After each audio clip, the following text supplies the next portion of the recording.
कहानी story cartoon कहानियाँ। जादुई पर्स की भूतिया परी।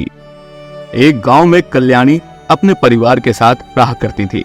वो बहुत ही सुंदर थी, पर गरीब होने की वजह से उसकी शादी एक गरीब परिवार में हो जाती है और वो अपने परिवार को चलाने के लिए दूसरों के घर पर काम किया करती थी।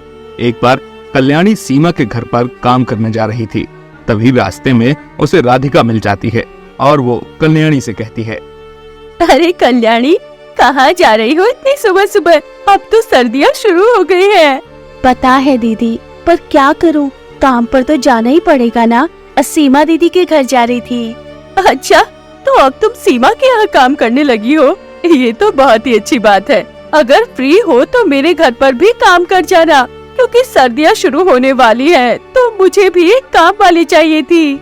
हाँ दीदी, क्यों नहीं। उनके यहाँ से तो मैं 10 बजे फ्री हो जाती हूँ। बताइए, तो आपके घर पर काम कर जाया करूँगी। ठीक है, तो कल से तो मेरे घर पर भी आ जाया करना। ये सुनकर कल्याणी बहुत खुश होती है। इसके बाद वो सीमा के घर चली जाती है। सीमा के घर आने के बाद वो काम करने लगती है। तभी सीमा अपने घर का सारा पुराना सामान निकालती है, जिसमें एक पुराना पर्स भी होता है।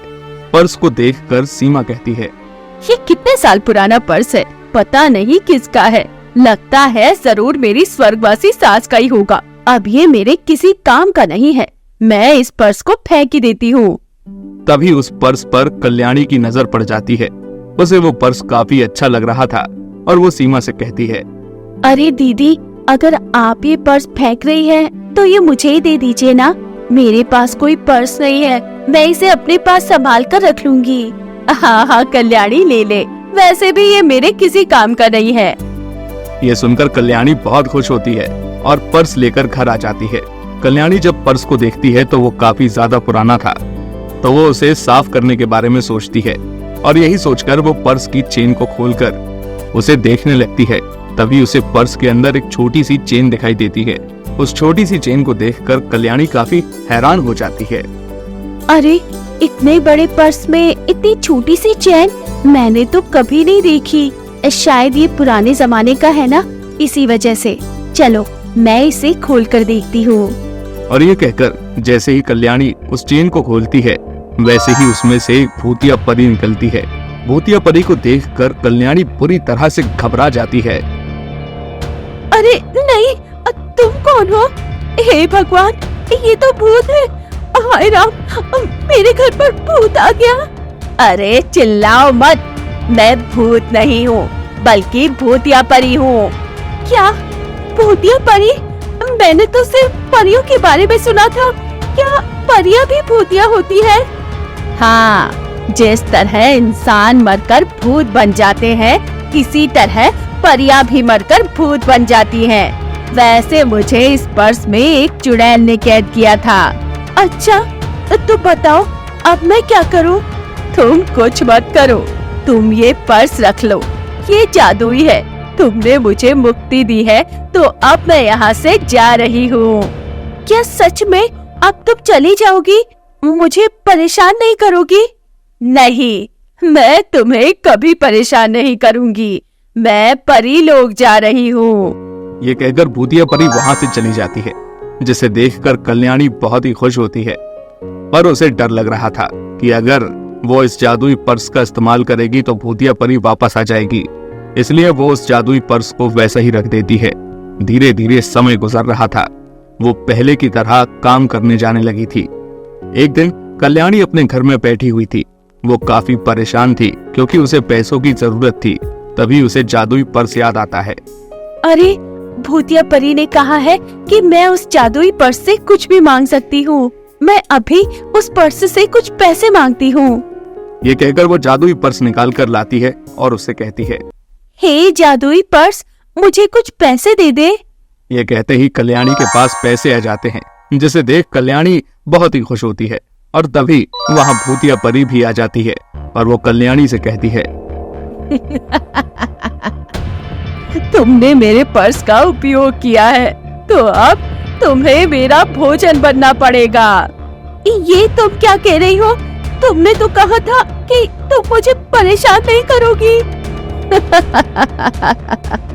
हाँ, वो तो इसलिए कहा था जिससे मैं तुम्हारा भरोसा जीत सकूं।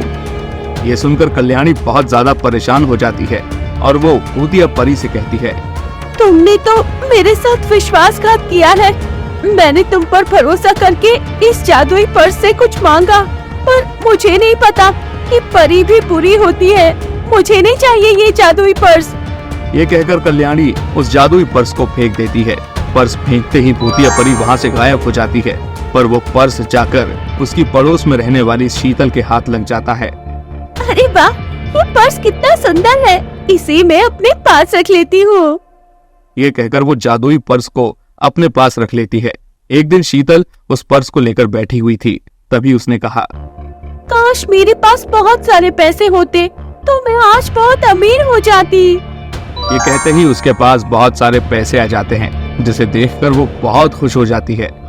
अरे, मेरे पास पैसे कहाँ से आ गए?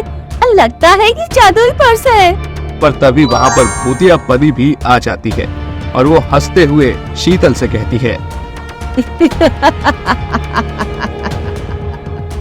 अब तुम्हें मेरा भोजन बनना पड़ेगा, क्योंकि तुमने मेरा जादुई पर्स इस्तेमाल किया है। ये सुनकर शीतल बुरी तरह से घबरा जाती है और मदद के लिए चिल्लाने लगती है। जब उसकी आवाज कल्याणी सुनती है तो वो भागते हुए उसके घर पर आती है, और जब वो भूतिया परी को देखती है तो वो समझ जाती है कि क्या माजरा हो रहा है। इस पर वो शीतल से कहती है, अरे शीतल, उस जादुई पर्स को जल्दी से फेंक दो, वरना ये भूतिया परी तुम्हें खा जाएगी। ये कहकर शीतल जादुई पर्स को फेंक देती है, पर भूतिया परी वहाँ से जाने का नाम ही नहीं ले रही थी, जिससे वो दोनों काफी डर गई थी। लगता है अब ये हमें खाकर ही रहेगी। तुम चिंता मत करो, मैं कुछ न कुछ करती हूँ। तभी कल्याणी देखती है कि शीतल के घर में चूल्हा जल रहा था। चूल्हे को जलते हुए देखकर उसके दिमाग में एक उपाय आता है और वो जल्दी से चूल्हे की लकड़ी उठाकर जादुई पर्स के ऊपर रख देती है, जिससे जादुई पर्स जलने लगता है। जादुई पर्स के जलते ही भूतिया परी भी जलने लगती है। ये तूने क्या किया? तूने पर्स को जला क्यों दिया? क्या तुझे पैसे नहीं चाहिए? नहीं, हमें पैसे नहीं चाहिए। हम इतने लालची नहीं जो इस पर्स के लिए अपनी जान गंवाए। वहीं कुछ ही देर में वो जादुई पर्स जल जाता है और इसी के साथ भूतिया परी भी जलकर मर जाती है, और अब वो दोनों बिल्कुल सुरक्षित थीं। इस पर कल्याणी शीतल से कहती है, तुम्हें वो पर्स कहाँ से मिला था? मुझे तो अपने घर के बाहर पड़ा हुआ मिला था, पर मुझे क्या पता कि ऐसा कुछ होगा। इस पर कल्याणी ने उसे सारी बात बताई और उससे कहा, अब पर चलो, ये तो अच्छा हुआ मैं सही समय पर आ गई, वरना आज वो भूतिया परी तुम्हें मार डालती। और अब कल्याणी अपने घर आ गई थी। अब वो बहुत ही खुश थी कि उसे जादुई पर्स और भूतिया परी से छुटकारा मिल गया था। तो दोस्तों, कैसी लगी आपको हमारी कहानी? अगर पसंद आई हो तो लाइक, शेयर और सब्सक्राइब करना ना भूलें, और ऐसी ही दिलचस्प कहानियों के लिए बने रहें हमारे चैनल पर। और हाँ, नीचे कमेंट में अपनी पसंद के बारे में जरूर बताएं।